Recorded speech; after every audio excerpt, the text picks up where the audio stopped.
you said it was the highest honor for you to have this opportunity to have this appointment to serve as ambassador to the EU, correct? Correct. And you quickly became very involved in the Ukraine policy. And that policy has been described by you and others, was really very clear.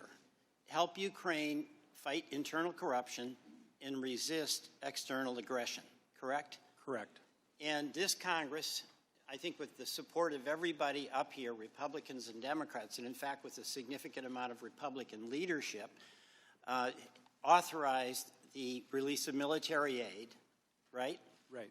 And you and others who were working with you believed it was very important to the new government, President Zelensky, to have that White House meeting to show our support and send a signal to Russia, correct? That's correct. And from hearing you and from hearing our other witnesses, Ambassador Yovanovitch, Ambassador Volker, Ambassador Taylor, there was a concerted team effort on your part to get that meeting and release that aid, correct? Well, there was always a concerted effort on my part to get the meeting. That was my singular narrow focus, was to get the meeting. Right, and that was shared by all of the colleagues I just mentioned, correct? Yes. All right, and incredibly urgent, Ambassador Taylor described going to the front where Ukrainians were dying at the Donbass. 14,000 had died, and it was an existential issue for them that they get the aid. And you were well aware of that and shared, I'm sure, Ambassador Taylor's concern. Is that correct? I did. Right. And in your forthright testimony, you've testified, and it's really with the benefit of hindsight because you couldn't piece it all together.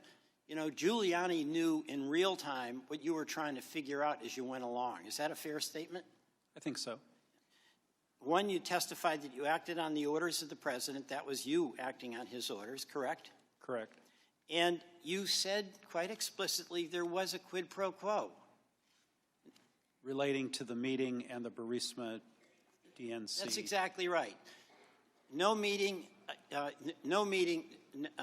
unless there's an investigation, right? That's what we were told by Mr. Giuliani. All right. And Mr. Giuliani, you absolutely... Wait, no meeting unless there was an announcement of investigation. Okay, thank you. And I asked, by the way, did the efforts of Mr. Giuliani authorized by the president impede the efforts that you and others were making to try to advance what you thought was the Ukraine policy? Not initially. We were just working toward... Ultimately? Well, ultimately nothing happened. Right. And Giuliani was the one who was absolutely insistent on the meeting, correct? Giuliani was insistent on the investigation. Yeah. All right. Now, I asked this of Ambassador Taylor or Ambassador Volker. If the mayor of Portland said to the police chief, I'm not going to authorize your budget unless you agree to do an investigation into my political opponent, would that be wrong? Of course. And likewise, if it were the governor of the state of Oregon doing the same thing, correct? Correct. And would that same rule apply to the President of the United States? To investigate a political opponent? Yes. That's correct. Yes. All right, so that's the question here.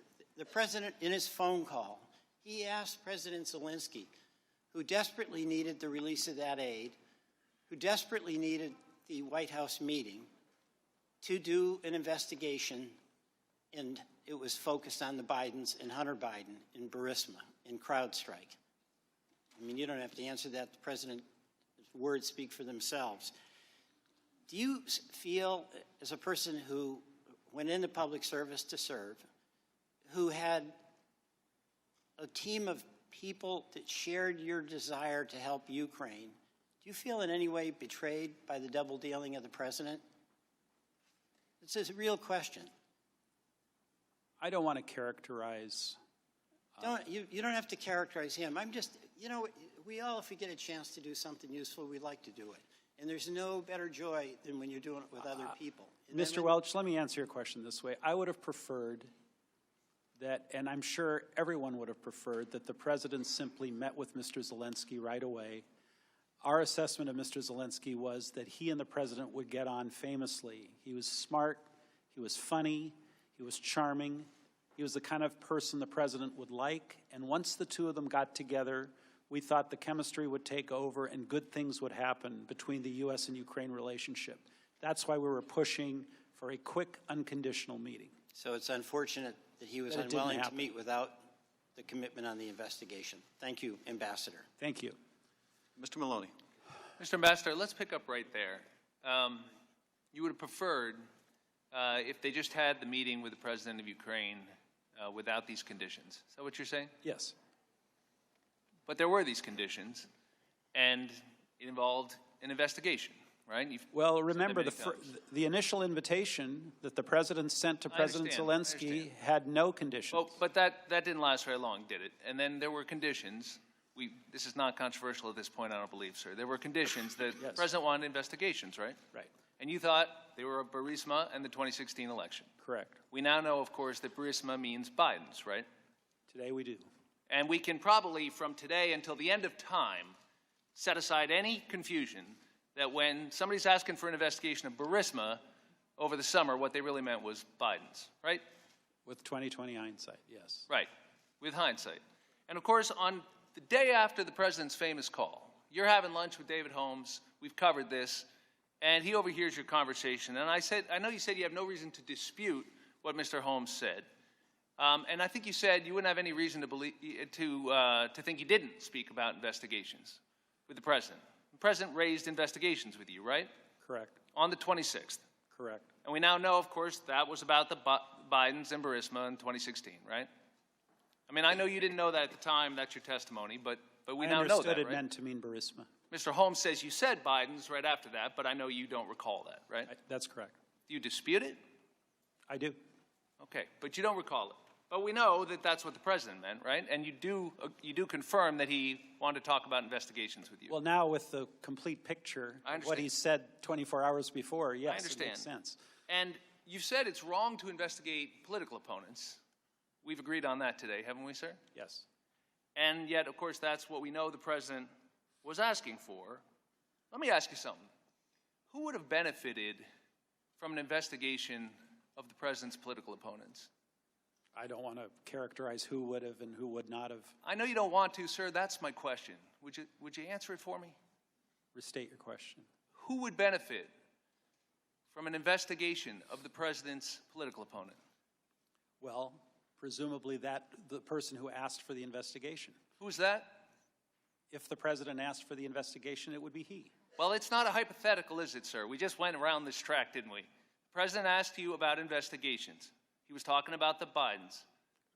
When he asked you about the Biden investigation, who was he seeking to benefit? He did not ask me about the Biden investigation. When he I've asked you said that about investigations, 19 times, Mr. Sir, Malone. sir, we just went through this. When he asked you about investigations, which we all agree now means the Bidens, we just did this about 30 seconds ago. It's a pretty simple question, isn't it? I guess I'm having trouble why you can't just say, When he asked about investigations, I assumed he meant I know what you assume, company. but who would benefit from an investigation of the Bidens?